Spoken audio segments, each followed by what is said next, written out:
Terry Thompson joining us this morning from Idaho Fish and Game on News Radio 1310 KLIX and newsradio1310.com. It is 5 minutes after 7 o'clock, and we're at 35. Bill Colley as well on newsradio1310.com. And Magic Valley this morning, I want to throw that one in there too. Terry, welcome back. Good morning, Bill. How you doing? Well, it's a good day. It's a little warmer than last week. I can live with this. Yeah. For November, this is okay. Well, I tell you, that rainstorm that came through last night was pretty intense, at least on the Jerome side where the office is. When I was leaving, it came down hard. It was strange because I stopped to visit a friend yesterday whose name is Thompson.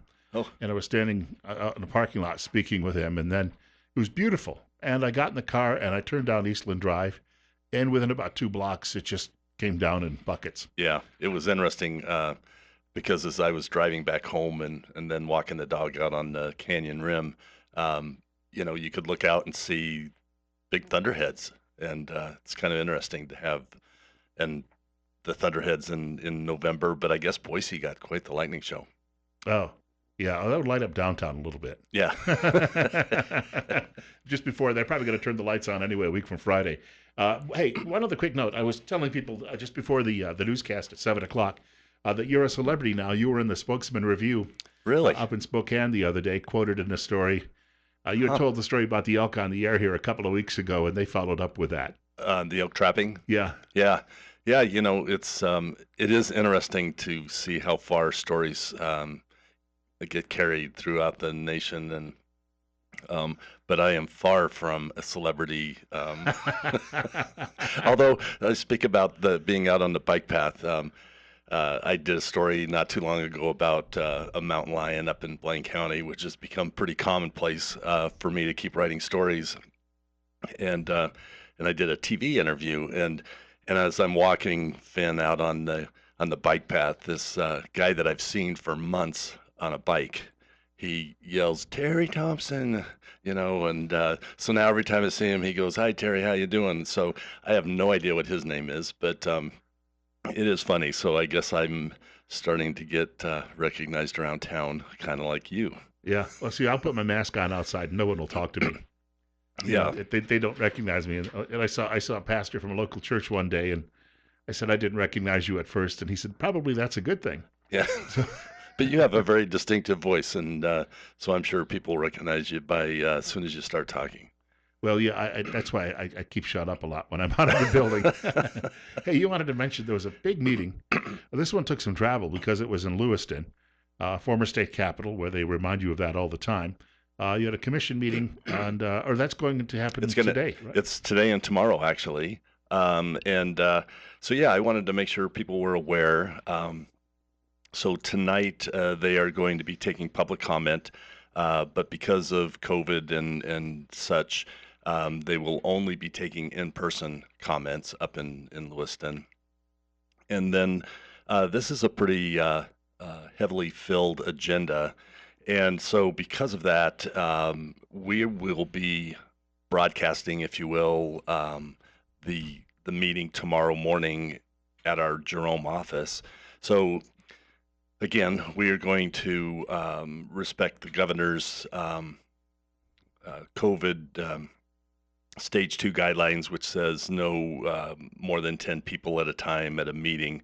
So tomorrow we will host up to 10 people that just drop in that can actually watch the meeting going on in Lewiston. The agenda shows it's starting at 8 o'clock, but remember Lewiston's on Pacific time zone, so that means the meeting will start tomorrow at 9. So if listeners would like to observe the meeting, listen to the discussions, you're more than welcome to come out to the office. But we will be limiting the people in the room to 10. A lot of discussion is going to center on what out-of-state. Yes. So we've been hearing, we meaning the agency, has been hearing for several years about hunter congestion. The concern by hunters about what we call hunter congestion, meaning what is perceived as too many hunters out on the landscape. There is concern that we are having too many non-resident hunters, and we hear that quite a bit. And honestly, because of the way our tag system is set up, especially for a general hunt, which those are the over-the-counter tags. You can have units that have a disproportionate number of non-residents in them because they get the tag and then they choose to go to those same units, which is a choice. So the commission is going to be talking tomorrow pretty extensively about limiting non-resident hunters for general deer and elk hunts, uh, so that we can uh, keep that number at or below 10%. And we needed to get this done because non-residents can technically buy their big game tags starting December 1st, which is in 2 weeks. So there'll be quite a discussion tomorrow, and the commission will be taking an action on what that process looks like that will ensure that we can keep our non-resident hunter numbers down in that 10% range. This is, again, we've had non-resident because that has helped bring money into the agency for years. Absolutely, and that was another point I was going to make. So the non-residents did have a fee increase that goes into effect basically December 1st when they can start buying their 2021 licenses. And the the commission took that action with support and passed through the legislature because the non-resident provides about 60% of the money that Fish and Game operates under. We don't get any general tax funds. Everything that we spend or are allocated to spend from the legislature comes through license sales. So knowing that we were going to start limiting non-resident hunters on the landscape, then it was like, oh, that could have a dramatic impact on our funds that we use to manage Idaho's fish and wildlife. So the that's kind of the impetus for that non-resident fee increase. It's pretty substantial for some tags. I don't have the numbers in front of me here, but a deer tag I think went up for $150 or $200 for a non-resident, and we do that so that we can hold the line on our resident license sales or prices for resident licenses. But there comes a time every 5 or 10 years where we have to raise fees, and I'm not saying that there's any talk at all about doing that on the resident side, but we did do it this year on the non-residents. You think that there's absolutely no way to please everyone in any of these decisions because, well, we've heard those calls in the past. Sure. But at least people might be able to understand that there's some sort of a compromise in all of this. Yeah, and I guess it's going to be a little hard for a non-resident to see the compromise in this action that the commission is going to be taking because it is going to limit, and I don't know that it's going to limit the number of tags that we sell, but what it's going to do is probably in some way the non-resident is going to have to pick the unit that they hunt in, where typically with a general tag you can look for any kind of a general hunt, and that's where we see a disproportionate percentage in some of those because maybe for whatever reason, if the deer hunting is really good in one unit, the non-resident's going to know about that just as much as a resident, so they may go into that hunt. So what this is going to do is kind of reallocate where the non-resident hunters will be hunting. So they're going to have to basically pick their unit versus just having all of the state's general hunts open to them. It's going to be an interesting outcome to see how the commission structures that.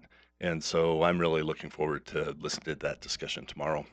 We're going to take a short break. We have more coming up with Terry Thompson just after the ag report and the weather. And if you have comments or questions, remember that number following the break is 208-736-0300.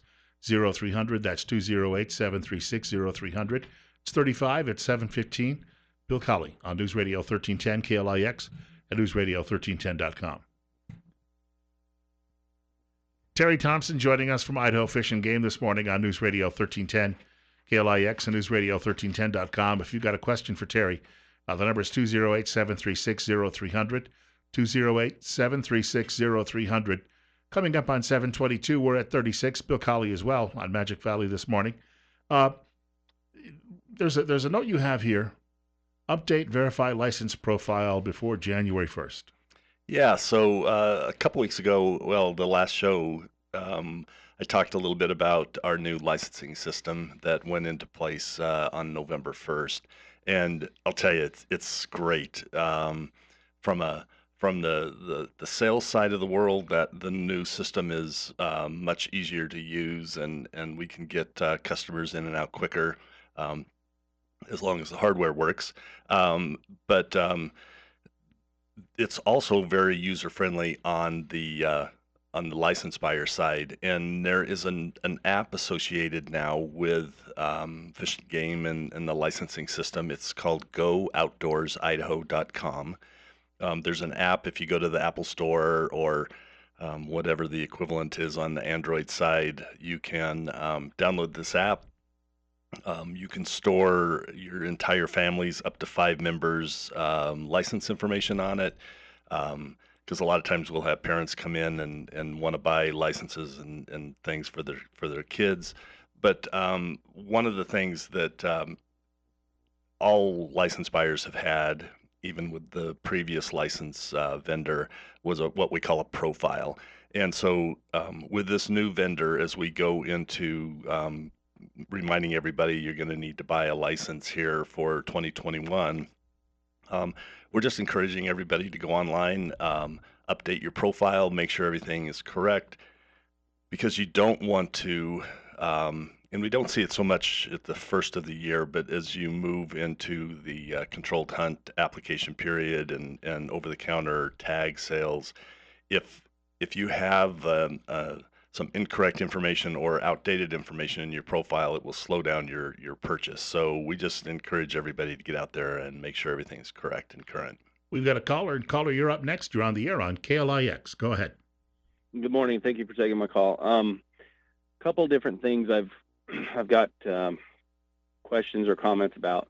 As a native Idahoan, it's kind of frustrating for me to put in for draws for deer or elk many years in a row, only to not be drawn, and then to see all kinds of out-of-state plates driving around through the Magic Valley with all kinds of game in the back of their vehicles.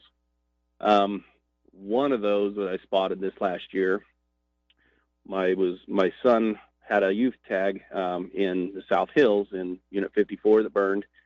And when we went in there to scout a little bit, we were passed by a out-of-state plated truck that had a moose in the back of it. And I'm just trying to figure out how, as a once-in-a-lifetime tag for an Idahoan, how is an out-of-stater drawing moose? I thought that was not something that they could do. And on another point, I've spotted this year in the Pioneer Zone in a couple different locations, spotted some ATVs or UTVs. Well, I think we got the point about the out-of-staters and their opportunities, and maybe Terry, you can answer that. Yeah, so I'll just jump in real quick, then we'll come back to your other question. So the scenario with the moose, I mean, this is going to be things that could have happened. I don't have any direct knowledge of that situation, but a non-resident could have a moose tag through an outfitter. They could have, because through an outfitter tag, they might have had that. The other thing would be a super hunt winner. You don't have to, if you get the super tag for a moose, you can hunt anywhere in the state of Idaho. And super hunts are open to non-residents as well as residents, so they could have gotten that. It could have been a resident that was just had a buddy coming up from another state, and they used their vehicle to transport the moose. So there's a number of different potential scenarios. I can't speak to, how they got the tag or that, but there could be a number of scenarios that would make it seem okay or be okay if that was the situation. Okay. The other issue I had was ATVs and UTVs that I spotted climbing up a side of a mountain that had no trail or road on it, and was able to, you know, talk to those guys a little bit, saying, "Hey, how come you're not, you're off the road?" And the answer I got was, "Mind your own business. We don't care. We're not from here." So I don't know exactly where their vehicle was parked, but they just basically were blatantly, they didn't care because they're non-residents, is what I'm assuming. They said they're not from here. So how can we monitor stuff like that? That's a great question. So, in some units, and I'm assuming are you talking unit 49? Well, it was 49 and 50. Okay. So I just realized I don't have my stack of regulation books with me this morning, which they're out in my truck. So, but there is a motorized vehicle rule um, that in those areas that you're talking about are within that motorized vehicle rule, meaning that you need to stay on existing roads and trails, and you cannot do what you were just saying, go off cross country on their own. So in a situation like that, give our conservation officers a call. You can always call the Citizens Against Poaching hotline, the 1-800-632-5999 phone number. Um, that is a great way to get information to our officers out in the field. So yeah, that's unacceptable behavior, and we would strongly encourage people to not confront others out in the field like that. You can always come up and talk to them informally, but it didn't sound like these folks were very interested in listening to you. So that's a role of our officers. So use the cap line for situations like that, and we will definitely get out and do some investigation. And the biggest challenge is always trying to find them again. But take good descriptions on who the individuals are, and it especially helps if you know where their vehicle's parked at. Want to thank you for the call. We have to get to another break for news. It's coming up on 7:30. Terry Thompson joining us from Idaho Fish and Game. We're at 35. Bill Colley on News Radio 1310, KLIX, and NewsRadio1310.com.